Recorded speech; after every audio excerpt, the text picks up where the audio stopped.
Alrighty, praise the Lord, everybody. I'm going to be using the mic, even though we really don't need it in such a small setting. But the mic is for the recording, not because we need it. And so, hello, everybody, welcome. And so we used to do services on the other side of the building, but we have a new furnace installed, and it's really loud. And so I'm like, man, that's a bummer. So we're going to move the services over here for the time being. I like the other side because it's much more informal, but like even having to hold the mic just escalates it to much more intense than I'd like it to be. Like I said, this is just for the recordings, for the live stream. So just pretend like I don't even have the mic. So we're just making a couple of changes here this Wednesday, just moving from that side to this side. One of the things that we did before also at the start of prayer, we would do the petitions. Anybody who's been a part of our small group knows that we'll go around and take prayer requests. And I felt like that dragged the service just a little bit. So to streamline it, we're going to do something just a little bit different. We've actually initiated this in our small groups as well. What we're going to do is we're going to start off with a time of prayer, just general prayer. This is for us to connect with God. And then we're going to hop into the lesson for tonight. Normally, there's many more folks here with us, but we have many that are out this evening. We have some out with sickness, 4 out with sickness, some out with vehicle issues, some work-related issues, maybe 5 with sickness. So we have many that are out, and then we have our sweet little one coughing like crazy. So that's all right. And so it's not a small group here. It's an intimate gathering. So it's like when you go to a small house and you call it quaint. Oh, the house is so quaint. So we have a little bit of an intimate gathering here tonight. We're going to talk about some interesting things. So what I want to do is I want us to start off with a time of prayer. And the key to this is I'm just going to let a song play. We're just going to take a time and we're just going to reach God. We're going to go after him. I encourage you, if you want to stand, if you want to sit, if you want to pace, however is best for you. But I definitely want to encourage you to connect with God in whatever way really gets you connected. We're going to start off with a time of prayer. We won't exceed 10 minutes. I promise you that. It won't even be that long. Unless there's just this mighty move of God that just kind of takes over, then okay, well, maybe we'll think about it. But I don't anticipate us going beyond 10 minutes here tonight. So I want us to just take this time, prepare our hearts and minds, and then we're going to hop into the word tonight. Let me just put on a song here. And of course, if you have any prayer requests, we can write them on the board there. And just during the time of our season of prayer, like if you want to walk around or whatever, like we do on our prayer nights on Thursday, you can just walk up to the board, see the prayer requests, and you can kind of pray over it. I'm going to set the mic down.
hop in.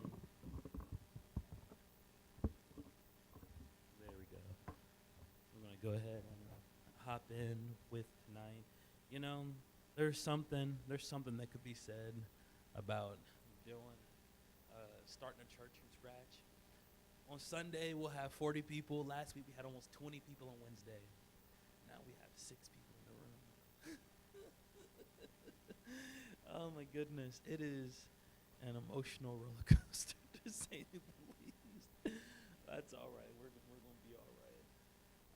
You know, this reminds me of what our services were like when we very first started 3 years ago.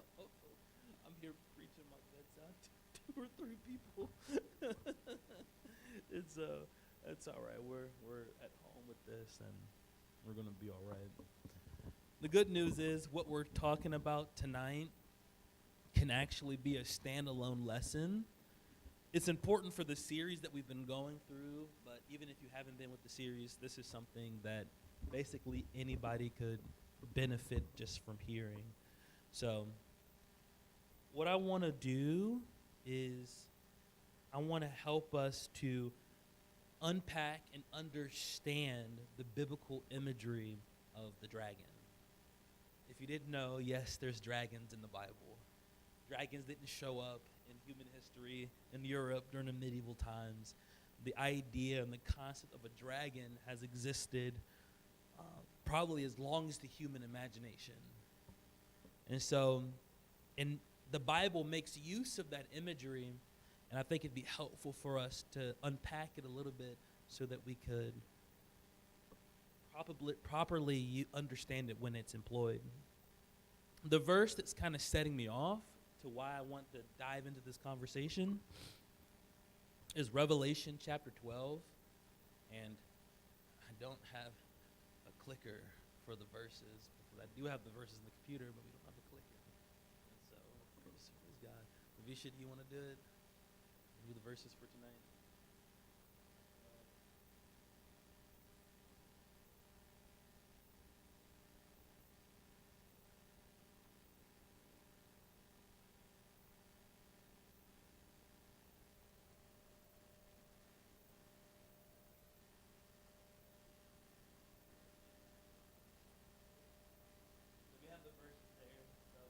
I normally say the name of the verse. That way you know where we're at. And I don't lose everybody. And the chair that's normally there is the one that I'm sitting in. So you can grab a chair from the sanctuary if you want. You'll have plenty of time to get there and back. If not, you're welcome to stand. Either way, it's fine. So Revelation chapter 12, verse 3 and 4. If you don't have it there, we have it on the screen. It says, "Then another sign appeared in heaven, and behold, a great red dragon, having 7 heads and 10 horns, and on its heads were 7 diadems, and his tail swept away 1/3 of the stars of heaven, and threw them to the earth. And the dragon stood before the woman who was about to give birth, so that when she gave birth, he might devour the child." Now, if you've never read your Bible and you're hearing this for the first time, this is odd. And I remember, because I wasn't raised in church, my background is atheist, and so when I read things like this, I'm like, wow, the Bible is very odd.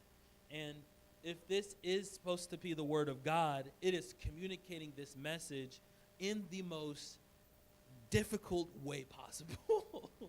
I'm like, man, surely there was a simpler way this could have been communicated. And so, but I think in reality what's happening is the authors are trying to communicate really nuanced ideas, and they're doing so through imagery. And if that's unfamiliar to us, well, we do it all the time. If you're trying to describe something that's hard to describe, what do? Use a metaphor. Use a simile. You use figure of speech, right? If you're wanting to describe how beautiful something is, well, how do you describe beauty? What is beauty, right? You can't help but to describe some things through figure of speech. I don't know if anyone here can, if you recognize something as beautiful and you want to communicate that in your heart, if you want people to understand how passionate you feel about the beauty of this thing, you can't do it in a sterile way. You can't look at a car as, let me tell you how beautiful this car is. Do you see those symmetrical wheels? Perfectly aligned. You see how aerodynamic it is? And you can give that clinical description, or you can say, man, riding in this car is like I am riding on a cloud. Oh my goodness, those wheels, the music. When I am listening to music in this car, I am being swallowed up by the vibrations. You're personifying the sound, and man, the way that this thing kicks up, the horsepower of this thing kicks up. It doesn't kick. It doesn't do any of those sorts of things, right? If you're really trying to describe something, you hop into that. You hop into that dimension, and so the Bible does the same sort of thing. There's some topics that when they're trying to describe, figure of speech is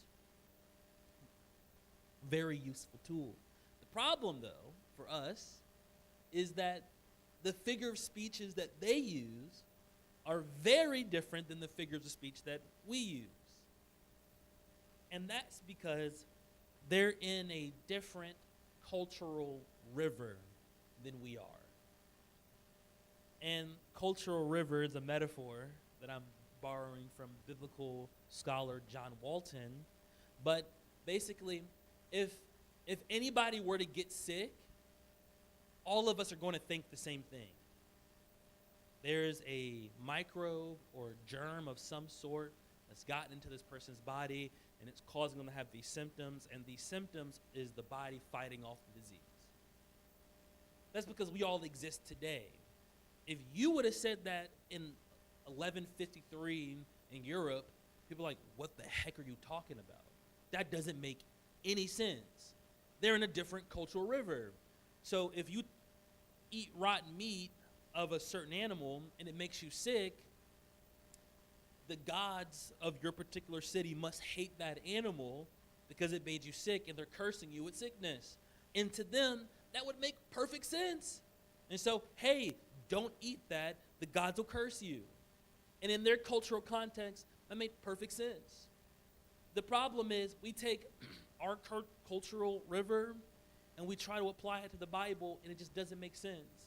And then it's not just the time that you are living in, but it's your location. If I were to say to anybody here, I hate the HRBT, you understand all the emotions that I'm trying to evoke. Because it's not the tunnel that I hate, it's the traffic. It's the people, when it rains outside, they act like they don't know how to drive, right? It's all those different factors that are coming to my mind, and you all know that because you're from here. But imagine being from Illinois, and you said, I hate the HRBT. They're like, what are you talking about? And so your cultural river is not just influenced by your place and time, but also your geographical location. So that being said, the Bible was written in a certain place, in a certain time. And there are certain ideas that were widely held at that time. And so if God were to speak about creation and he was to do it in modern vernacular, I believe that the creation story that would be, let's say the creation story was written by a Moses who lived in 2023. That would look very different than what was communicated in Genesis chapter 1 because it wouldn't make sense in our cultural context. And so, that being said, there's some ideas that were common in different nations that are surrounding there that just kind of operated and that we need to be aware of. It's like when God speaks to anybody now, he speaks to people in context of right now. That's the only way that he could. Same thing. The people of Israel weren't the only people that existed. And so other people had other beliefs. And then all these different people groups had shared beliefs, right? And so because there were shared beliefs, I kind of want to give some attention to some of those things. So what I want to look at briefly is 3 creation stories from that time period in that region of the world. Has anybody heard of the Enuma Elish or Enuma Elish? Anybody heard of that? Has anybody heard of Gilgamesh? Then that's where he's in the Enuma Elish, right? Has anybody heard of Atrahasis? That's even less popular, right? And then the creation narratives of Egypt are even less popular than that. Well, maybe a little bit more popular. And so I want to talk about those 3 very briefly, because you're going to see some similarities to the Bible, and that's because they're all, there we go, flowing from the same cultural river. So the creation story in the Enuma Elish is it's strange to us. It's kind of wild. And so basically there's water, and it's fresh and salt water, and they just become gods spontaneously. One is Apsu and one is Tiamat. They have a falling out. They have kids and a falling out. And things aren't going well. Tiamat then has a love interest who gets killed.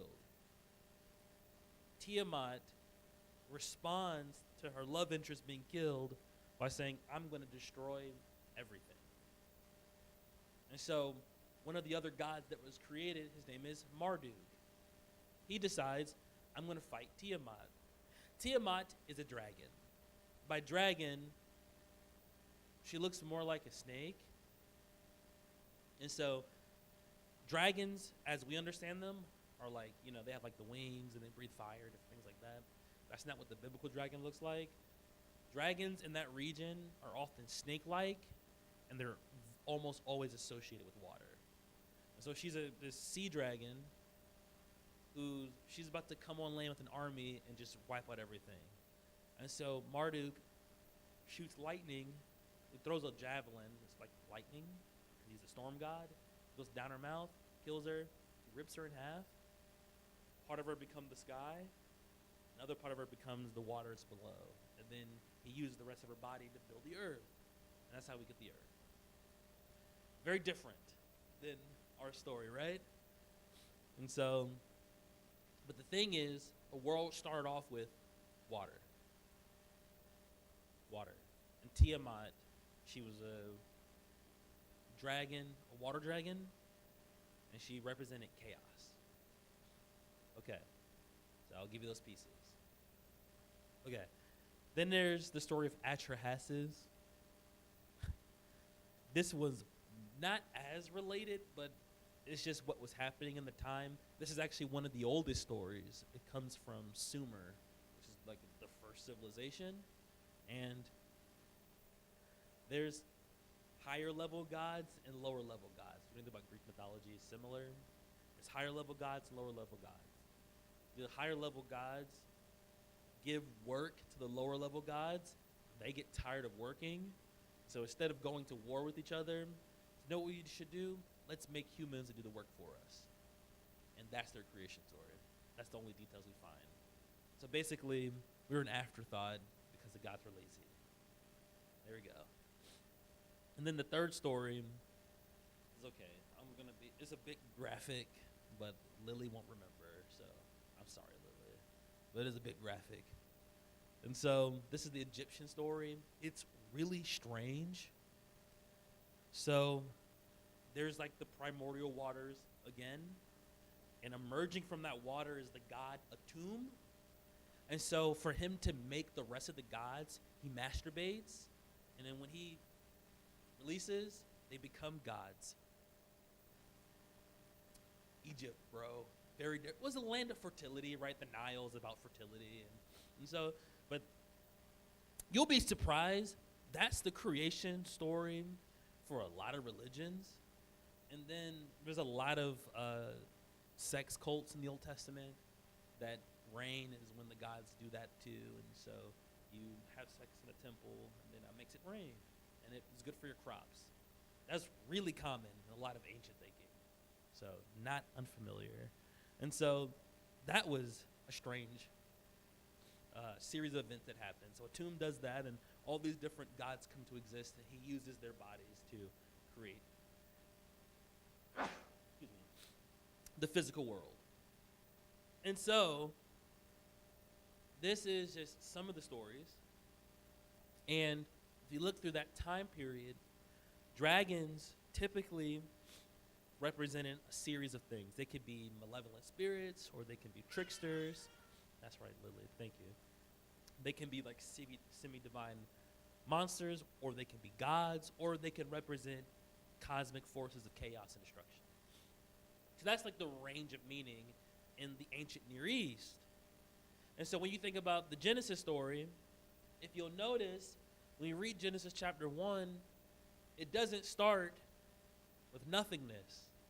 What does it start with? Water. It starts with water, right? We'll read it a little bit later, but it says, in the beginning God created the heaven and the earth, and the earth was without form and void, and darkness was upon the face of the deep. Our opening scene of creation is not nothingness as we understand it, but water.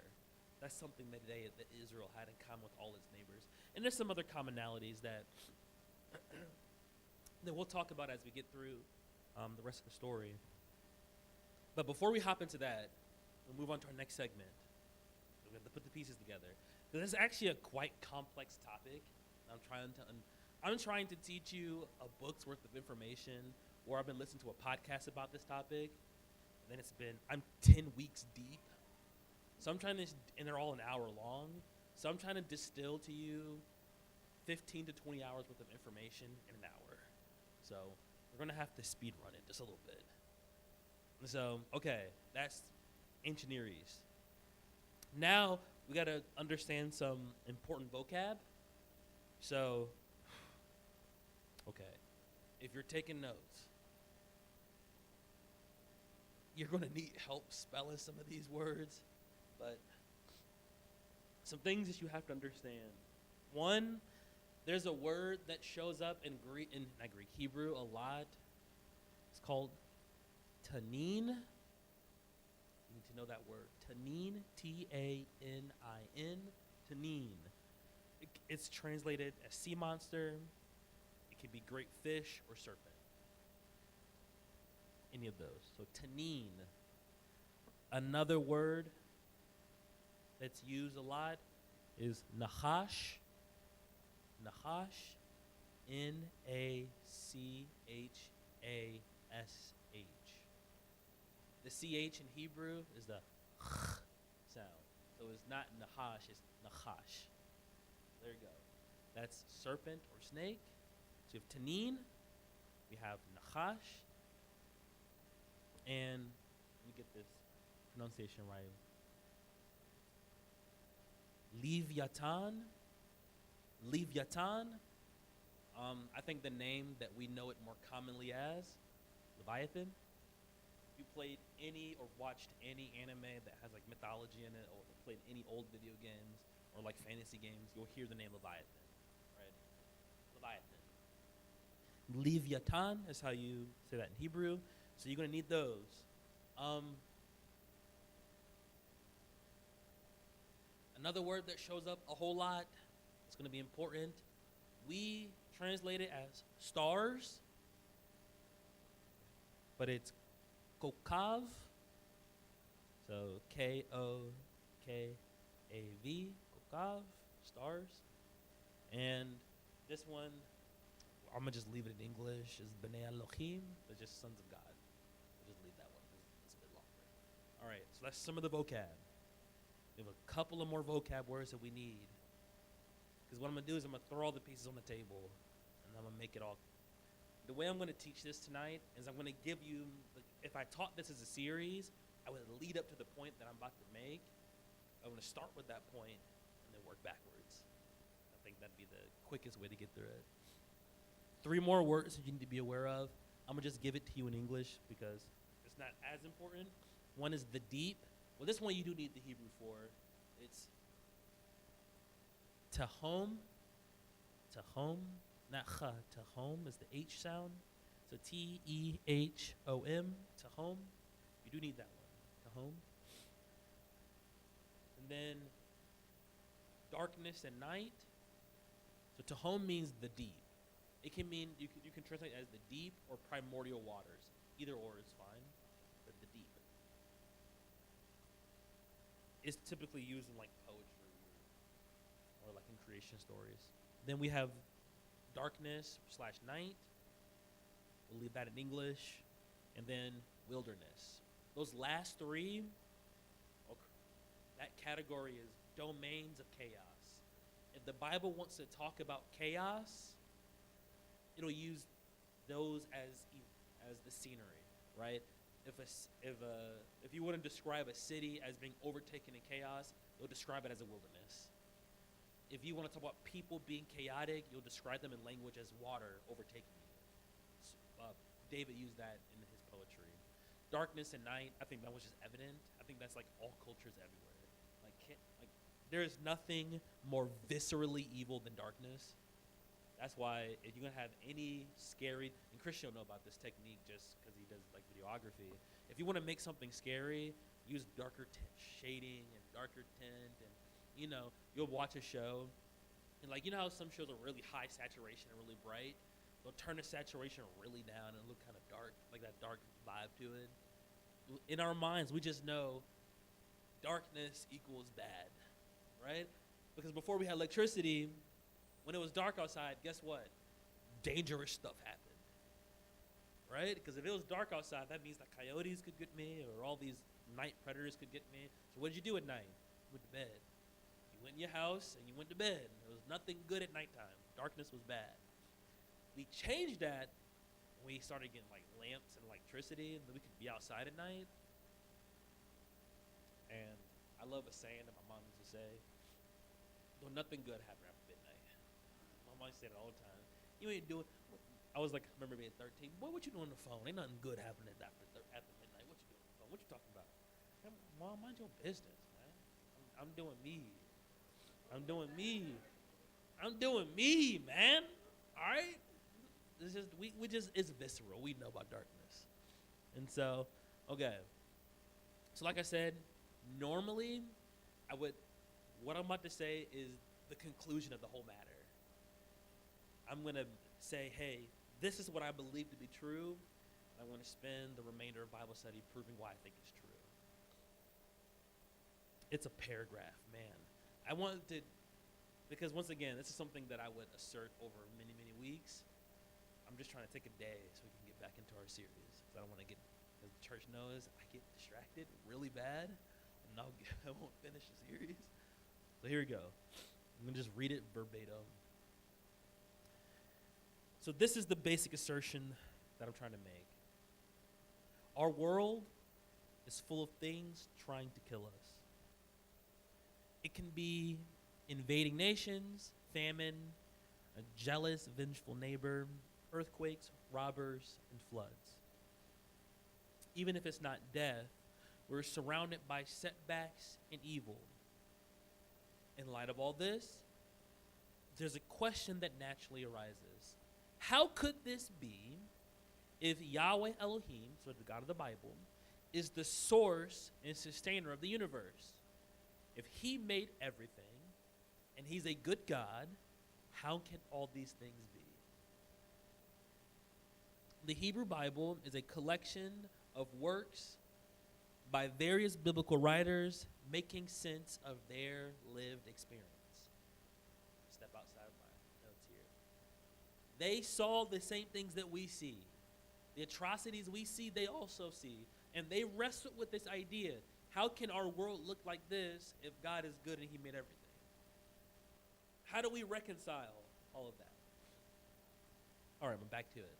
Their answer is that there is a reality that exists that is more real, more fundamental, and of greater importance than the one of the five senses. We would call this the spirit world or the spiritual realm. And this reality, the spiritual one, is inhabited by all sorts of spiritual beings. And within this realm, there exist beings who are agents of chaos that are both employed by Yahweh, but are also in rebellion to him. And that our reality is a mirrored reality to an incredibly nuanced spiritual world. And more specific to our Bible study tonight, I'm wrapping up the quote here. The dragon, the symbolism of the dragon, was a way of depicting these beings in the spiritual realm that are agents of chaos. These beings are also depicted as rebellious stars, fallen angels, tyrannical kings, serpents, jealous brothers. These chaos agents can and do act in our world. That's right. She understands. And so, based off that, they would say the reason why the world looks the way it is because there's two realities operating simultaneously, and the spiritual one is impacting the natural one, and that when we think of good and evil, we have its duality. There's good and evil. For them, it's not just good and evil. There's good, which is God, and he has a host of angels that are working alongside him. Then there's other spiritual beings which bring about chaos, some of which God uses, and some that are in rebellion to him. And so it's that they don't have a neat little good versus evil. It's life and death. It's chaos and order. And our human experience is this spectrum somewhere in between.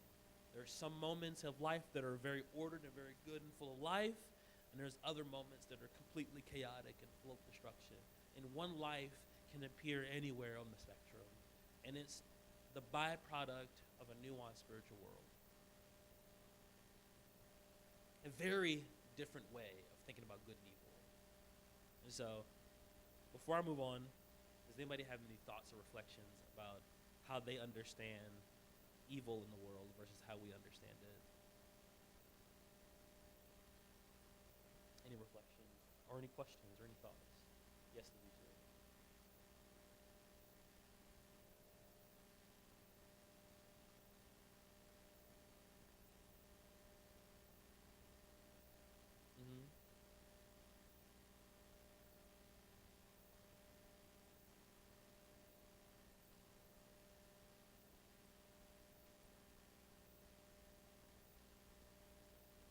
Okay, I want to I'm gonna rephrase what she said, but what she said is good.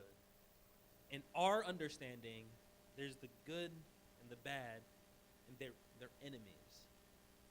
But in the biblical mind, it is possible that the good and the bad are on the same team, working toward the same end. And that not all agents of chaos are in rebellion of God, or rebellion to God. Some are employed by him. And so, who's to say that this, what we would call the evil angel, what if it's just a chaos agent employed on God's staff? Which opens up even bigger questions. Why would God even consider doing something like that? Which I'm not convinced that the Bible addresses that question. I think he just says this is kind of how it is, and then just leaves it at that. But yeah.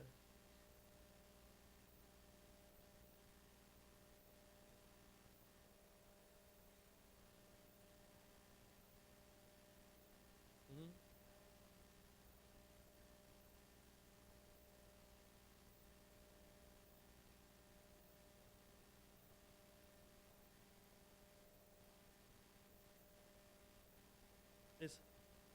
I think the Bible is challenging us to think very differently about suffering and hardship. An ancient person, suffering is just a fact of life. And for them, suffering doesn't always equal moral evil. It's just what it means to be alive. And I think that maybe the biblical authors are inviting us to think about it that way. Like, what else is the story of Job besides Job is a good man who was doing well and then just all hell breaks loose. And then the story ends without Job ever understanding why it happened. He never gets an answer. And we don't get an explanation as a reader to, did God have to allow that to happen in that way to make the point that he was making? Probably many ways he could have done it. We're left with the fact that life is this way, and there's a tension, and that there's a way in which God is in control of it all, and we're supposed to just, like, okay, this is a portrait of what reality is like.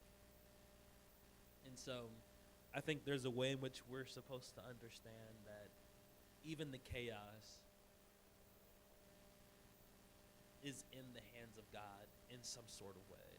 That doesn't mean that every situation that happens to you is one ordered up by God, because remember, there's also rebellious chaos agents.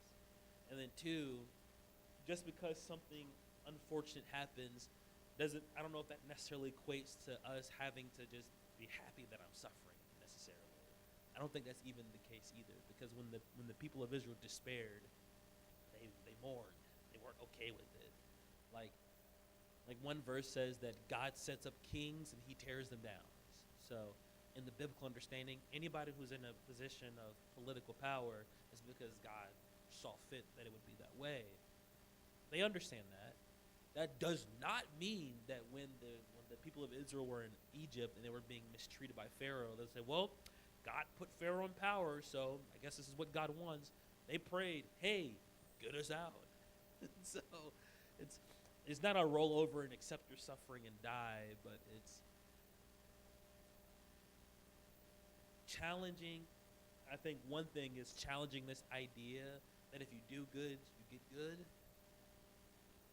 It's more so the conclusion of the Bible is life is very complex and you can't understand it all anyway, so your best shot is to fear the Lord and keep his commandments. It's much more realistic like that. It's like suffering can or can't happen sometimes, or maybe it might or maybe it won't. Who knows?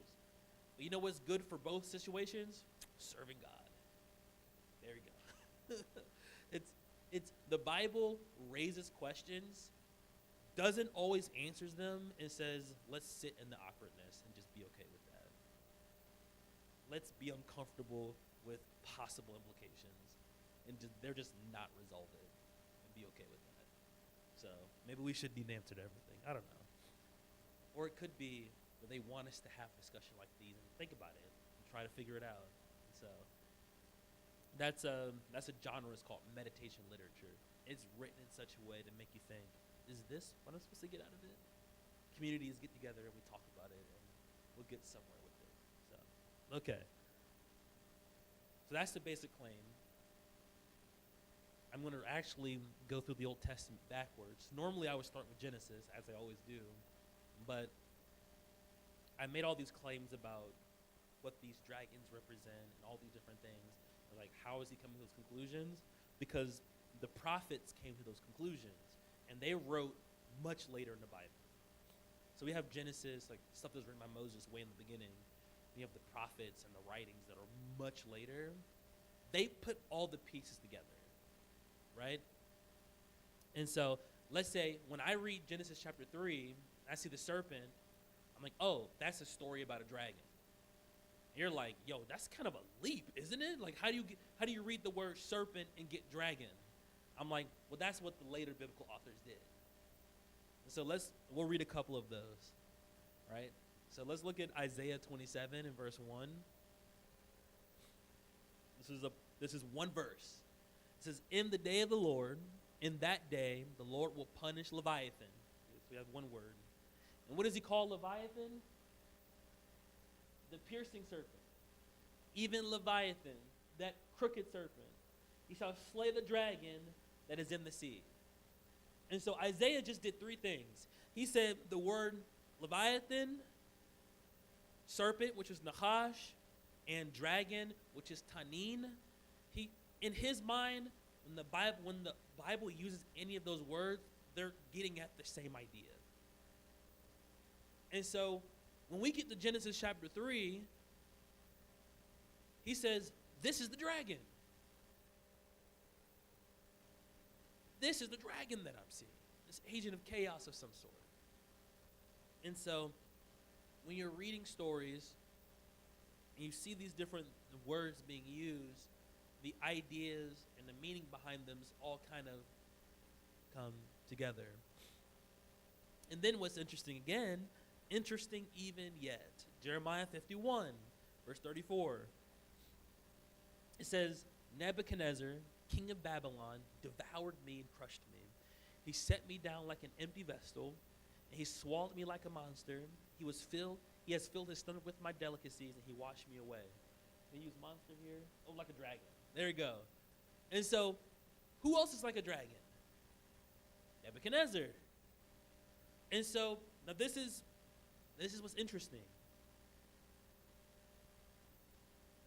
Dragon, Leviathan, serpent are spiritual beings, or a way of describing a spiritual being of some sort. But then, also Nebuchadnezzar. So when we say dragon, are we talking about something spiritual or something natural? Yes. Yes, and. Which, I'm about to help you out, which is why when Paul in the New Testament, when he talks about spiritual warfare, he says principalities, dominion, and powers. When Paul was writing about that, who was he talking about? Was he talking about Quintus, some guy in Rome? Pliny the Younger, like a governor in Rome, or Herod? When he wrote about that, was he talking about Herod, or was he talking about a spiritual being? Yes. Yes. Like in Daniel, when it said the prince of Persia, was he talking about the guy? Was he talking about Darius or Artaxerxes? We talking about Artaxerxes, or we talking about a spiritual being? Because it said Michael was fighting him. Michael's an angel. So Michael's fighting the prince of Persia and the prince of Greece. So are these rulers or are these angels? Yes. Yes, and. Okay. And this is what gets even more interesting because it expands the language. 37, in Jeremiah 51:37. And Babylon will become a heap of ruins, a haunt of jackals. What did it say here? It's a dwelling place for dragons here, which is interesting. So this is what's cool, is some translations which that translated dragon. Other translation would translate it jackal, which were jackals in the desert. So any creature that's in a desolate place is also a dragon. So are we talking about dragons, snakes, monsters, Nebuchadnezzar, or jackals? Which one are we talking about? Are we talking about beasts that come out of the water or beasts that are in the desert? Yes. Yes, the Bible is bringing all these imageries together. Okay. And so it gets better. So it gets even more. They make this idea so dense. And so we're just going to go on with it. Look at this. Verse 42. And I just want to give a shout out. A lot of this was pointed out to me by a biblical scholar named Tim Mackey. So I want to give kudos and props because I don't want to steal people's work. So really helped me to see a lot of this stuff. So Tim Mackey, give him credit this dude. Don't steal people's work. Not cool. Okay, so verse 42. The sea has come up over Babylon, and she has engulfed with tumultuous waves. Her cities have become an object of horror, a parched land, a desert, and a land in which no man lives. Okay. Is it waves or is it a dry place? Which one is it? Is it tumultuous waters? Are you being engulfed by the waters, or are you in the desert? Which one is it? Yes. It's both. And so chaos doesn't just happen in the waters, it happens in the desert. It's not just the dragon, but it's also the jackal, which is also Nebuchadnezzar. There's also the serpent, but there's also the monster. Okay. Oh, this one gets even better. Look at verse 44. And let's see what it says here. and I will punish Baal in Babylon. Okay, Baal is the god of Babylon. Okay, so is it a dragon? Is it another god? Is it a jackal? Is it the king?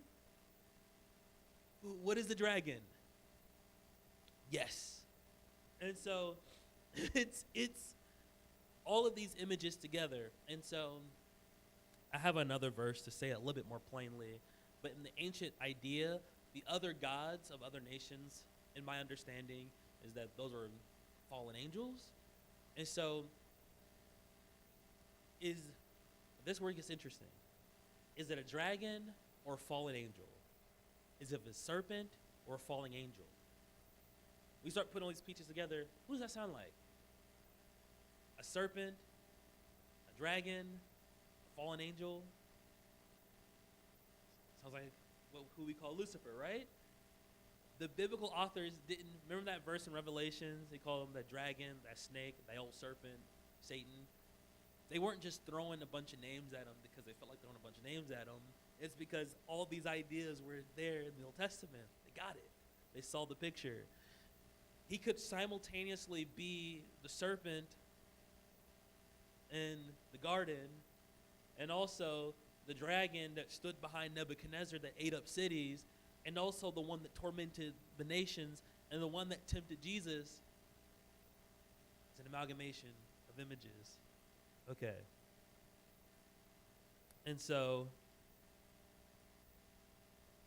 we see the same sort of thing in Ezekiel 29. I won't read through it, but Ezekiel 29, but it's verses 3 and 4, just so you have the reference. Here, it compares the king of Babylon to a great monster, the Tanin. And he says, I will pull you out the water with the hook and throw you on the land so you can get eaten by animals, right?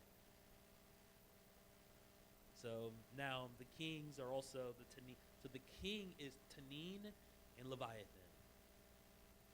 Okay. I'll read this last one here, and then we're going to press on. We'll press on. Ezekiel 28. This is a really misinterpreted text. We use this to talk about Satan in the garden. But I want to start in verse 12, because look what verse 12 says. Son of man, take up a lamentation over the king of Israel and say, king of Tyre, and say to him, thus says the Lord God. So this is a poem about who? The king of Tyre. This is a poem about the king of Tyre. This is a poem about the king of Tyre. Okay. And so then we go to read this familiar verses here. Thou hast been in Eden, the garden of God. How was he there? He wasn't born yet. Okay. Every precious stone was thy covering, the sardis, the topaz, and the next one. Oh, I didn't teach you how to do that. Should you over with that? Okay, go ahead, girl. You got it. Look, the diamond, the beryl, the onyx, the jasper, the sapphire, the emerald, the carbuncle, the gold, and the workmanship of thy tabrets and thy pipes were placed in thee in the day that was created. We'll read that and say, Satan could sing real good, right? That's what we'll take that to mean. I'm like, okay, that's fine enough, I guess. Thou art the anointed cherub that covereth, and I say to thee, so thou was upon the holy mountain of God, and thou walked up and down in the midst of the stones of fire. Thou wast perfect in thy ways from the day which thou were created till iniquity was found in thee. By the multitude of thy merchandise. Talking about shipping. Tyre was an island city. So now it's talking about Tyre again. Right? They have filled the midst with the violence, and I sin, therefore I will cast thee as profane out of the mountain of God. All right, now we're back to this imagery. Now will destroy thee, O covering cherub, in the midst of the stones of fire. So this is a justification for why this is describing this alongside Isaiah describes the fall of Satan for a lot of people. I don't think that's what's happening. What I think is happening here is the rebellion that happened in the garden wasn't just a natural rebellion. I think it was a spiritual rebellion. That's why he called it a cherub. And so there's a way in which when tyrannical kings abuse power, they're stepping into the same sort of ideal, the same type of place that the serpent rebelled in. Is that you're stepping into a similar mold, and that actually gets talked about in Genesis, which we're going to read here in a second. And so he's describing the king of Tyre with the language of one, a serpent, and a fallen angel. And so I went through all this to say, and all these verses here, to show how the authors of the Old Testament use all of these images very liberally, and they're trying to paint a landscape of what reality is like. And I am of the opinion that the landscape is what was described. We have a natural world full of people doing wicked things. Some of that is of the volition of individuals. Some of it is that people are influenced by dark spiritual forces. Yeah. And because anybody can make sense of, right, if I were to accost and cause physical harm to Lily, Danielle would beat me up. And she would tell Jesse, then I'll get beat up a second time. I'd get beat up twice. And that violence coming against me, that wasn't a spiritual force of darkness that's causing her to beat me up. That violence makes sense. But for somebody to go to a person unprovoked, and let's say they have no mental health issues, no psychopathy, and they just, I thought it would be interesting. So, or I'm afraid of this people group, and so I'm going to, instead of unifying with them and having dialogue and conversation, I'm going to either oppress them into slavery or I'm going to wipe out their population. How does that get in the human imagination? In the biblical author's mind, there's some degrees of wickedness that's not of human origin.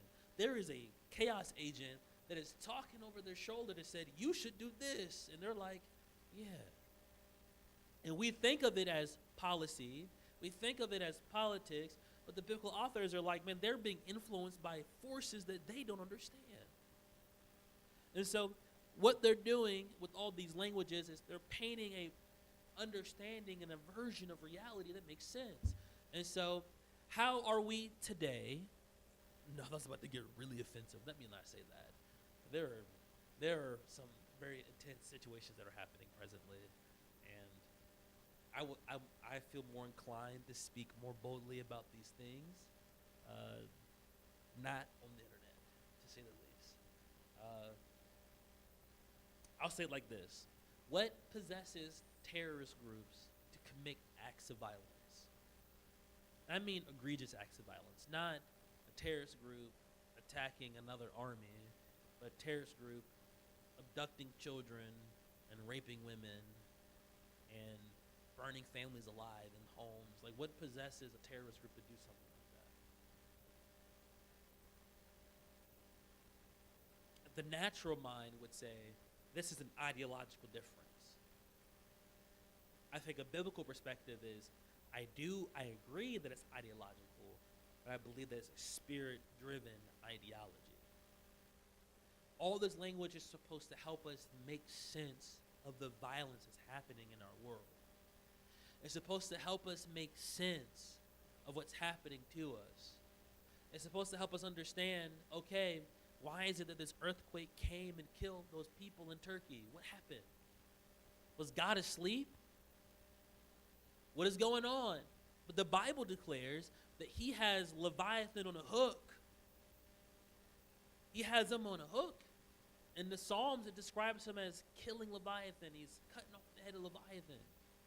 And so chaos is under control. Well, if chaos is under control, how do I make sense of what's happening in these earthquakes, these famines, all these different things? These are supposed to be giving us a way to understand the world and make sense of what's going on. I have 15 minutes, and I'll be quick as I can. I started at 7:45. We go for an hour. It's like 8:31. And so now I'm going to start from the beginning. I'm working my way backwards. everything I'm about to read was supposed to be a puzzle, but we already got the answers. And so we're going to run through these verses, and then we'll call it quits. So Genesis 1, very beginning, starting at verse 1, it says, "In the beginning God created the heavens and the earth. The earth was formless and void, and darkness was over the surface of the deep, and the Spirit of God was moving over the surface of the waters." There's no pantheon of gods. It's just Yahweh alone. He's creating everything. What's interesting is the word for deep is tahom. It's a cognate. Cognate is a fancy way of saying that this word is related to another word. Do you know what tahom is related to linguistically? Tiamat. Tahom and Tiamat, these words are related. And so what the Israelites did, they said, so this is what you think about the darkness. You think it's some great deity that needs to be slayed. No, that's not how reality is. All chaos is inert, and it's only by God's initiative that it can really exist or do something or have a way to exert effect. It's just there. They think of chaos as the absence of God's life, the absence of God's life. And so chaos is just when there is no life, where there is no God, that's what chaos is. But that doesn't make it a divine being. It doesn't make it, they downgrade Tiamat to just being a thing that's the absence of something. A downgrade. Basically, if you could, a good way to understand Genesis chapter 1 through 11 is a diss track against every other religion of their time period. They're dissing everybody. Like, for example, what we call the sons of God in Genesis chapter 6, that's an attack on all the kings around them, because they say that the king of Sumer, the king of Babylon, these old nations, that they were part human and part divine. And so Genesis 6 is a diss track that says, you're just the seed of rebellion, and that's it. There's nothing great or special about you. And so it's a just giant diss track on why everybody else is wrong. And so if you were an ancient reader, you're reading these first 11 chapters, you'd be quite offended. It was very offensive. Okay. They're just going at it. All right, so let's drop. So that's one little piece there. Genesis 1, verse 20. This is interesting. Look at this. Then God said, let the waters teem with swarms of living creatures, and let birds fly above the earth in the open expanse. And God created, what does it say here, verse 21? See, they say great whales. The word in Hebrew is tanin. The word for sea monster. The King James was very uncomfortable with God making monsters, which they'll translate it as dragon in a lot of other places. But here, they're like, well, it's not really a dragon. More like a whale. No, it's a dragon. And so that's curious. If the dragon symbolizes chaos, God made it. I'll throw a question out there. What does it mean for God to make the dragon? What are the implications of that?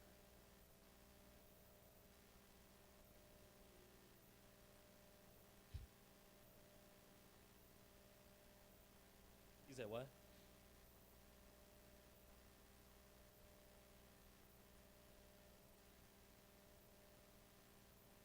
I don't have an answer. I'm just putting it out there for discussion. And what's even more, he doubles down. Not only does he create the dragon, when he gets done with day 5, he said, it was good. How is a chaos dragon good? In what version of reality is that good?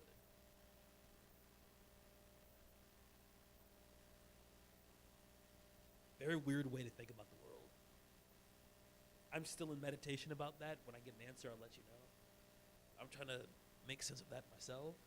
How can he call this good, but it's the dragon, though? In what way is this good? I'm still thinking about it. But I can tell you this. Now, does that mean the Leviathan or whatever agent of chaos this represents? So if you think about Leviathan then, as a general word or a generic term for chaos agent? Could it be that who we call Lucifer, that he was created for a purpose that was good, but then now he's in rebellion to God? And so his original intention and purpose was good, and it deviated to something not good. When he made the serpent, it was good, but it did something not good. And so I think that might be part of what's happening here, is that there's things that he made that were intended in their original purpose to be good, but through their rebellion, they weren't really so good. But even in their rebellion, there's limits to what they can do. Like Job 41:1. Can you draw out Leviathan with a fish hook, or press down his tongue with a cord? Can you put a rope through his nose or pierce his jaw with a hook? And so even if they're in rebellion, they don't have unlimited ability to just act out every one of their desires. Psalm 74 says this: you divided the sea by your strength, and you broke the heads of the sea monster in the water. So now the sea monster is depicted kind of like a hydra. You've already seen Hercules, the old cartoon movie, right? The multiple heads. It's kind of like that, right? So you crushed the multiple heads of Leviathan. You gave him for food as desert, the wilderness. And so even if he did create these monsters, and let's say they are deviated from their original intention, they don't have unlimited ability to act in the world however they see fit. There's limits to their ability. I guess this helps make sense of the story of Job to some degree. There is suffering that does happen in the world, and this suffering does happen, and we could say that God does allow the suffering, but I think it'd be a wrong step to say that suffering is uncontained and completely on a rampage and will utterly destroy humanity. There's a sense in which God is still sovereign and in control, even if it doesn't always feel that way. Even in humanity's toughest times, even before the innovation of certain inventions, even when things got tough for humans, we've never gone extinct. Even in the threat of wars and all those different things. The Cuban Missile Crisis, all these sorts of things. Our current Cold War that we're in with Russia, well, China more so now. We're kind of in a proxy Cold War with them now. We're still here. Chaos is present. It's on a knife's edge, but we're not destroyed. So, I don't know. I don't have a full answer, but I'm inviting you guys into my mental struggles and trying to make sense of this as well. Genesis chapter 3, it's another puzzle piece. Now the serpent was more crafty than any beast of the field which the Lord has made. So once again, the serpent and the tannin were both made by God. Yet, he's in rebellion. He's in rebellion again. This is incredible.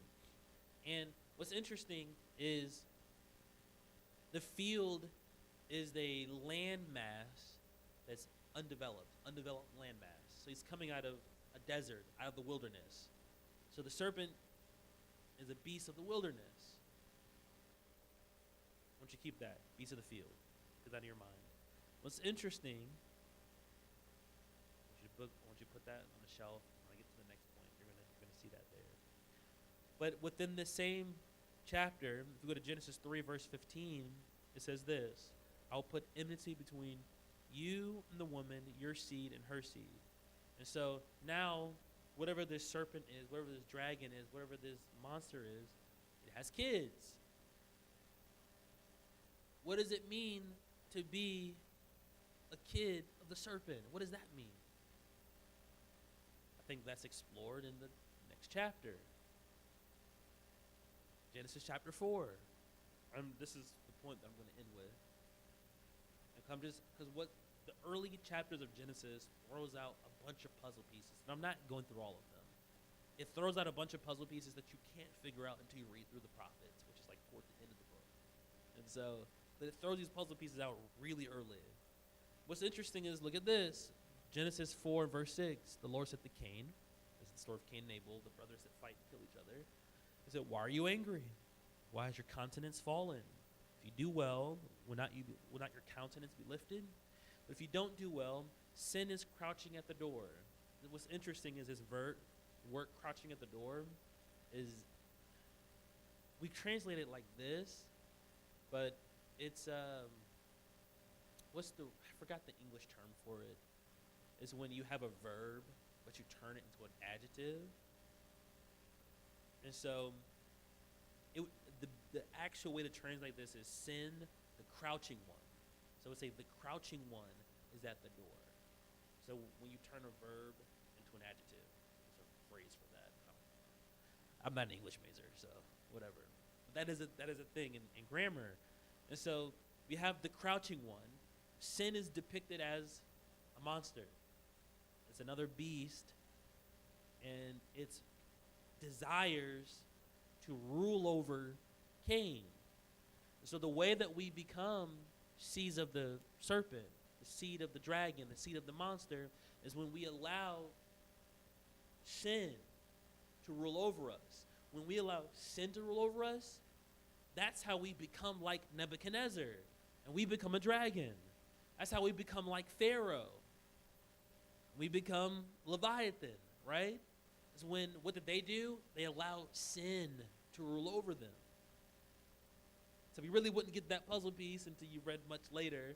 And so that's why I started with that, so we could just put all the pieces together. So this is what's happening here. And what's interesting is the way that we are supposed to make that connection just in these verses here is Genesis 4 and 8. Where did he take his brother? Into the field. Where did the serpent come from? He came from the field. He is going to the home of the serpent. Cain is acting like the snake. When he yielded himself to sin, he became a seed of the serpent. And this is how it is that we could say that humans, Nebuchadnezzar or the king of Tyre or the king of Egypt, Pharaoh, all these different ones, they too are the dragon or the monster because they've yielded themselves to sin. And it's the vehicle of sin that allows us to say that something is both simultaneously human and spiritual. Sin is the bridge between us and those forces of darkness that are persuading people to do awful and wicked things. And so I want to go back to Revelation 12 with this really big mosaic of what the dragon is. Revelation 12 and verse 3 says, there appeared another sign in heaven, a great red dragon, having 7 heads and 10 horns. On his head were 7 diadems, and his tail swiped away a third of the heavens, the stars of heavens, right? And the dragon stood before the woman to give birth, so when she gave birth, the child be devoured. And so we have a dragon which swept away a third of the stars.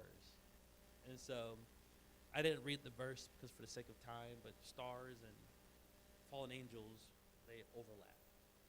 So we have a dragon that influenced other stars, right?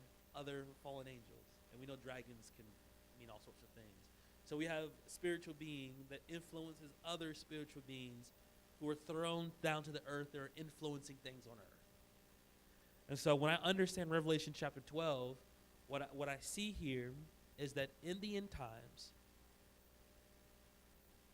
the woman, as we talked about, was Israel. The child was Jesus. And so there's forces in the natural that are antagonistic to Israel, that are antagonistic to Jesus and Christians. And it's a byproduct of the rebellion that's happening in the spiritual that manifests in the natural. That's how I did all this long study to interpret 2 verses. And so when I understand the dragon imagery, what I think John was seeing is that there is a rebellion happening in the natural and the spiritual, and that's why the people of God are being persecuted. The dangers that they're facing, the trials, the tribulation. This is the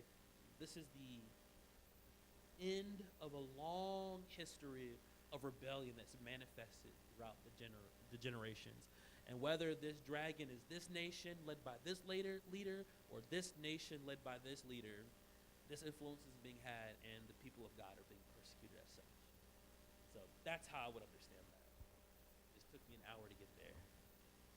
And so we have the image of a dragon in our mind now. You now have that. And so you can take that and go forth. And as we read through the rest of Revelation, we're going to see more talk about dragons. And you are the chosen few who are here to hear the lessons. And so when I get to this next Wednesday and I'm going through this stuff, I'm not going to rehash this lesson. They should have been here. And so I'm going to assume that everybody was here. And so they should either go back and listen to the lessons so they understand what I'm saying. But this is the interpretation that I'm going to use for dragon imagery for the rest of Revelation. From like 12 to like 18, 19, it's a lot of dragon talk and stuff. So that's how I'm going to make sense of it. This is the manifestation of rebellion and the spiritual and natural, and it's causing X issues and problems. So, very good. We're going to call it quits here. Any final comments or questions?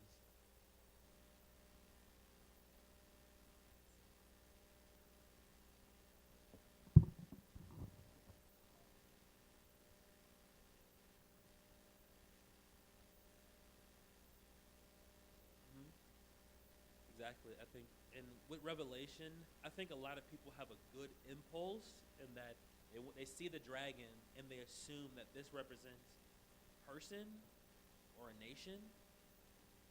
And my response is yes. But I think to try to figure out who it is specifically is beside the point. Who it is doesn't matter. What it represents is more important. And that's just going to be my focus. Danielle?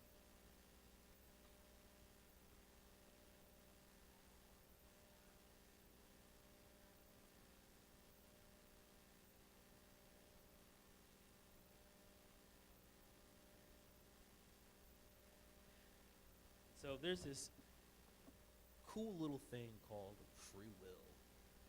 And God makes all sorts of things with free will, including spiritual beings who also have free will. And what did God do with those beings with free will? The same thing he does with us in our free will, allows us to have it, and we will answer for our free will, just like the spiritual beings will also answer for their free will. Now, God doesn't, but by the same token, is you don't have unlimited latitude to do whatever you want. As a person of faith, I don't believe that the people of God, as long as you're in the will of God, you're not going to go before your time. I don't mean be reckless. If you're living biblical principles, you're not going to go before your time. That's why we hear stories of missionaries, right, in these dangerous situations and are survived. It's because I believe that it's not God's plan for them to go. Now, there might be people in those countries that are wild. We had a missionary from Guatemala. Guatemala apparently has a lot of civil war. I didn't know that about Guatemala. This missionary was robbed at gunpoint over 200 times. White lady by herself, chilling in Guatemala, robbed over 200 times. Never once has she been killed. I mean, militias coming to her door with machine guns. Never was killed. And so these people might be influenced by these spiritual forces. But because she's in God's purposes, there's a limit to what it can do. So we can think back to the story of Job, right?